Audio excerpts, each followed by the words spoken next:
we are IPOE. I'm at Kit Plus, and no Kit Plus show is complete without Ian and Glensound. How you doing, mate? You all right? Very good. How are you doing? Very nice good. to see Lovely you again. to see you again. Likewise. Tell me what's new. What's new? Right, so we've got a few new bits here. Starting over at our new speaker. So Wow. this is the Greater Divine. So this is a PoE Plus powered speaker. So it's going to be 30 watts of power, dual drivers, sort of separate tweeter and woofer. Going to have 8 channels of Dante in, 2 analog in, and a headphone out.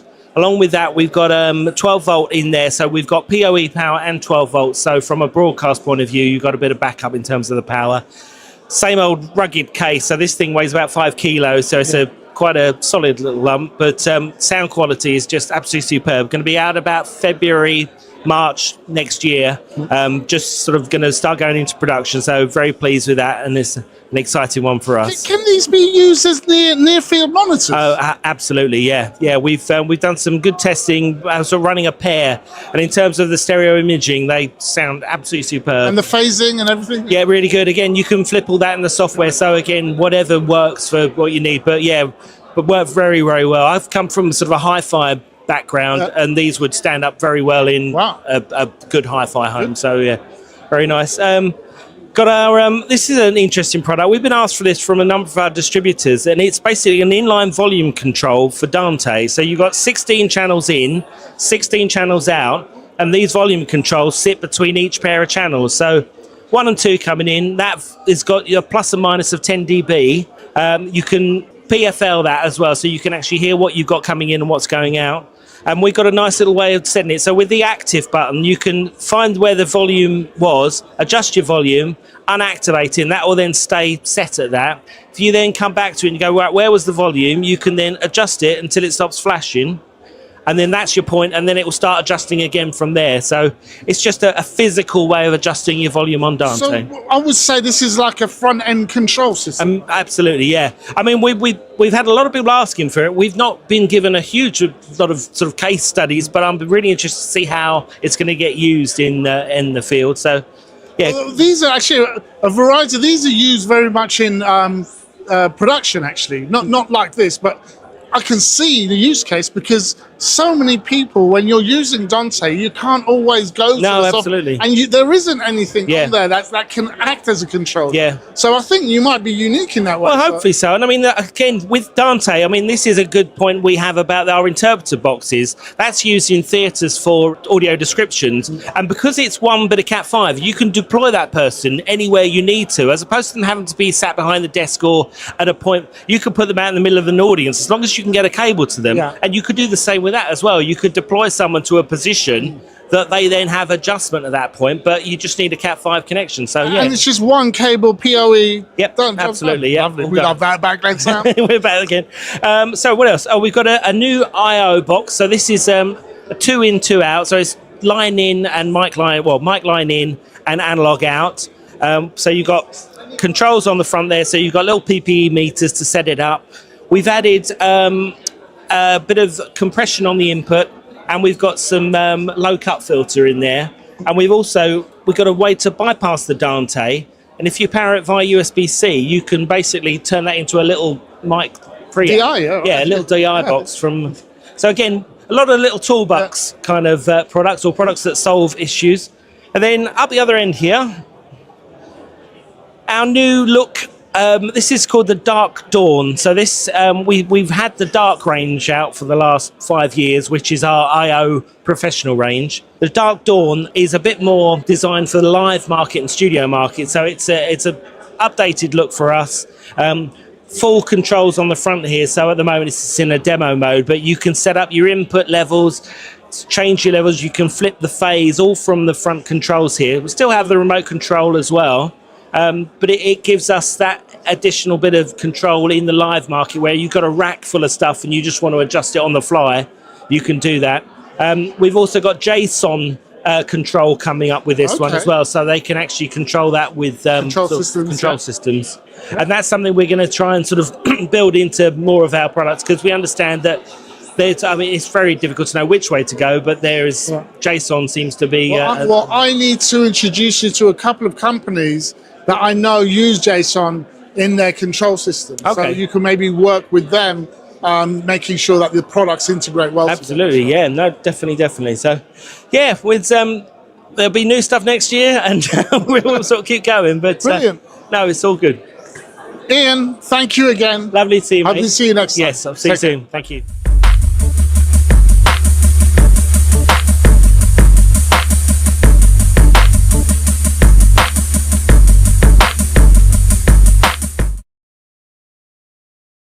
AV over IPOE, I'm here.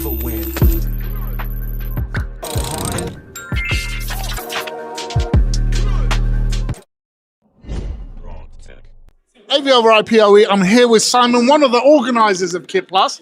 Simon, another year. Another year. Done 3 events again this year. Yeah. We've just finished up at the Oval, or about to finish up. What's your plans for next year as this? So this is the 14th year, I think, of the Kit Plus show, where we've been touring the various regions of the UK. And as you know, we tend to pick venues that are near media hubs. So we've been in Glasgow this year, right in Pacific Quay, opposite the BBC Glasgow. We then moved down to Manchester last month, where we were basically sandwiched between the BBC, ITV, University of Salford, some really key people there. And now we're in London at the Oval.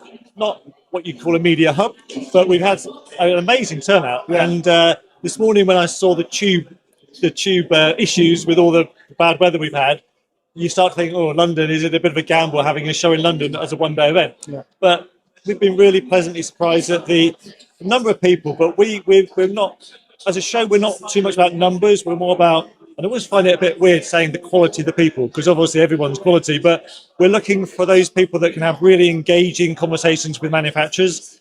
And the biggest feedback we get from our shows is that, okay, there's other shows out there which attract thousands of people, but one of the key takeaways that people get from Kit Plus is they have real quality time to spend with the manufacturers to discuss what they need for their workflow, any problems they might be having, challenges, and exhibitors find that useful as well because they can take that information on board. It's all good feedback. So yeah, today this is our last one of 2024. 2025, we should be planning it. We've already booked Glasgow. I only know Glasgow because it's my birthday. They booked it on my birthday on the 24th of June. Okay. We like to go to Glasgow in the summer for obvious reasons. And we'll be doing Media City in October time, and a venue yet to be announced in November time. We're looking at London, but we are a regional show, yeah. And we find it really important to take the show to the regions. Yeah. So many reasons. I think we've got a statistic that 80% of our visitors, particularly Glasgow, Manchester, come from within a 40-mile radius. That's right. And they, everybody, even before COVID, all the budgets were being cut for broadcasters to travel. If you rewind 25 years, pretty much all the BBC would go over to IBC, yeah, or to NAB. Yeah. Now it's probably a handful. So having a regional show on their doorstep is really important. So yeah, we're going to carry on doing what we're doing. The shows in Glasgow and Manchester are organically growing. Everything we do is about organic growth. And yeah, people seem to like what we're doing. So.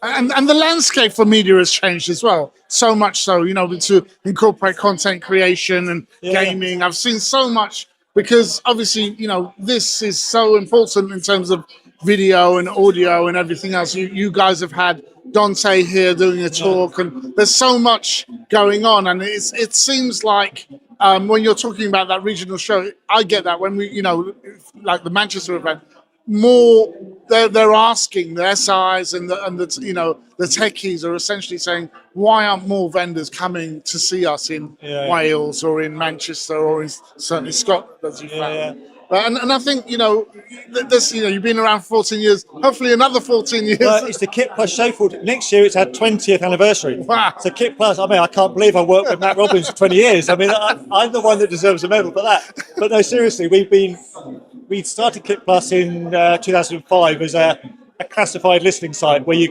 people could connect and buy and sell equipment. And we continue to enhance that platform. We're integrating a payment option in there soon, where people can actually pay online. Sadly, there's more scammers around. Yeah. So there's more opportunity these days for people to get scammed. So we're trying to cut down on that with the platform. So we've got developments going on there. We've got Kit Plus Auctions, which is we're all about sustainability, recycling, reusing equipment. So we can help that with our auction technology. So expect big things for that in 2025. And the show is just another arm of Kit Plus. And I think one of the very interesting things that we're hearing, I'm sure you're hearing it as well, is that broadcasting is, I wouldn't say on its knees, but broadcasting is struggling. And I think the budgets for buying kit for broadcasting are also struggling. So exhibitors and vendors here are looking for other markets, wherever they may be. We had a guy, visitor from Network Rail earlier on, and he was actually attending the Oval at another conference. And he thought, I'm going to go to Kit Plus instead, or as well as. And he came here, he had some good chats with some virtual production people. Network Rail is a broadcaster. Yeah. They're a train operator, but they're also a broadcaster. Well, that's the thing. Whether it's for training, whether it's to get out to the wider audience within if you've got like an enterprise level company, you need to create content for them about changes within the company or make announcements. You're going to need broadcast equipment. Yeah. Whether you're an educator or anything down there, and we're talking from commercial to literally everything down the line. Every one of these. That's it. You're a broadcaster. Is a broadcaster. And the manufacturers have woken up to that fact that whether you want to buy a gimbal or whether you want to buy what you're using here to film this, there's a market out there to do that. Yeah. And we're a very broad church. We're open to anybody. Yeah. Lovely. Congratulations, Simon. Thank you. I hope all the best, and I'll see you next year.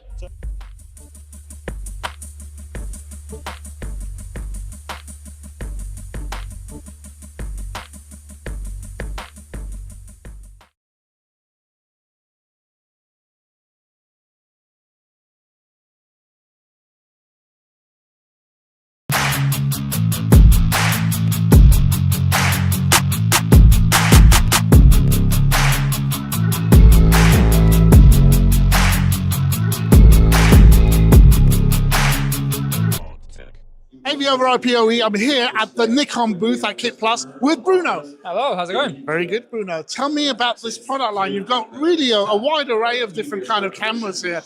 I see a lot of different stuff, I suppose, for sports broadcasting. Can you give us a little walkthrough? Yeah, absolutely. So we're currently showcasing our Z lineup. So it's mirrorless hybrid cameras for both photography and for video as well. We've got the 600mm f4 here, which again is very useful for sports, for wildlife as well. We're really strong in the wildlife filmmaking aspect. Coming over here, we've got our Nikon Z8 on a rig. So one of the things that we really want to showcase is how adaptable our Z mount is. So it's the most adaptable lens mount in the world. The shortest flange distance between sensor and mount, which allows us to use lenses like the PL mount Sigma here. You can use broadcast B4 lenses, Sony E mount lenses, Canon EF, and so on and so forth. So that's one of the things that we're showcasing here. Here we've got a beautiful Noct, which is a specialist lens, but it's a f/0.95 hybrid lens on here on the Nikon Z9 and some of our telephoto and pretty much all the lenses that we make. We've also got some of our vlogging systems here. So we've got the new Z50 Mark II, which I'll show you here. Actually fantastic for short form content, for vlogging, YouTube, that sort of thing. Live stream capable as well. Really small, really lightweight. So you can have a look here. New Z50 Mark II. One of the things that I've always found with Nikon is your ecosystem's really easy to integrate with. And I think that's one of the kind of value propositions of your brand. And amongst the field of other camera operators, sometimes their ecosystems are really difficult to work with. Yeah. What's the philosophy around something like that? Yeah, I think Nikon's always been really good with integration. So we started with the Nikon F mount in 1959, and we've kept that F mount throughout pretty much up until 2018 and beyond, because we still support the F mount. So I think that showcases, you can use the same lens from 50 years ago on a current camera and keep it going. We like to keep batteries on at the same time as well for years. So for example, the Z8 batteries in EL15, which has been used for at least 10 years. We just update the variants, but they're still compatible with the previous ones. And we just have one mount. Whether you're buying a crop sensor, little camera like that, or you're going for a fully rigged out full frame system, it's the same mount. You can use the same lenses. And that just facilitates having a B camera, a C camera with the same lenses, with the same batteries, with the same ecosystem, even if it's an older camera. And it also makes it easier for you to switch up the range for a newer camera without having to buy new accessories, without having to buy new lenses.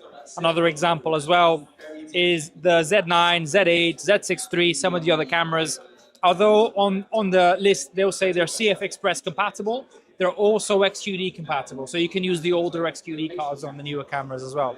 And as a manufacturer, how have you seen the landscape change, specifically after COVID, where I suppose you've got so much of a wider scope of people in the digital economy, content creators, streamers, gamers, all now looking at products like yours to be able to create content?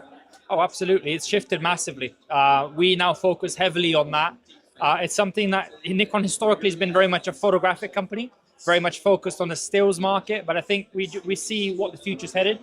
It's very much content creation, very much self-shooting, smaller crews and things like that, which is why we're prioritizing camera releases like the Z50 Mark II, for example. It's live stream compatible, it's small, it's affordable, so anybody can get into it. We also want to lower the barrier of entry for content creators, for people starting to get into it. And then you can build up and go from there. I mean, you find that Nikon cameras are very affordable for what they give you. This is no exception. So I think it's definitely a key focus for us going forward. Bruno, so if people wanted to find out a bit more information, where would they go to find out? Yeah, so we've got our Nikon website. So you can go to nikon.co.uk. Yeah, thank you very much. Have a great show.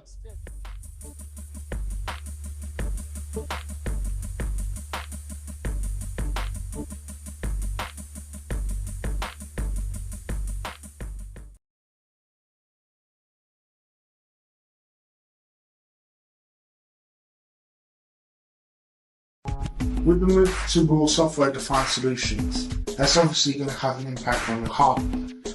Are you going to be able to change the hardware? Because I can see where there's a possibility there for you to do the hardware being control surfaces, whereby if you're pushing ahead with that software, you're going to need to be able to have a variety of different control surfaces to meet the requirements, because silos are breaking down, both visually, audio, lighting even, to be able to control them.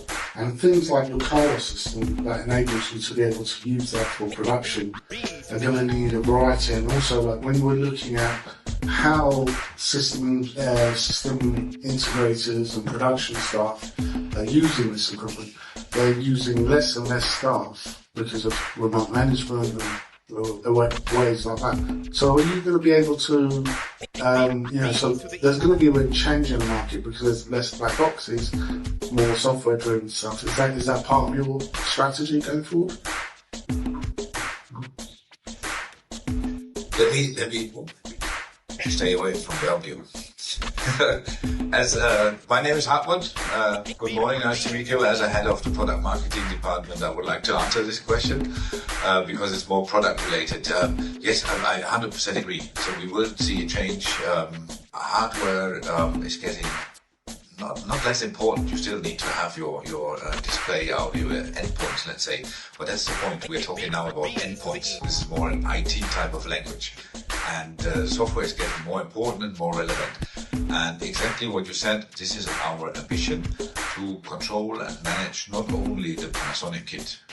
So we want to have a kind of proprietary system for the Panasonic that gives you added value or additional features like controlling temperatures inside the projectors, but then also being able to manage and control other equipment, because that will create a value for the end user that does not want to end up with 5, 6, 7 different softwares managing the entire kit. So that's our ambition in it. Yeah. Thank you.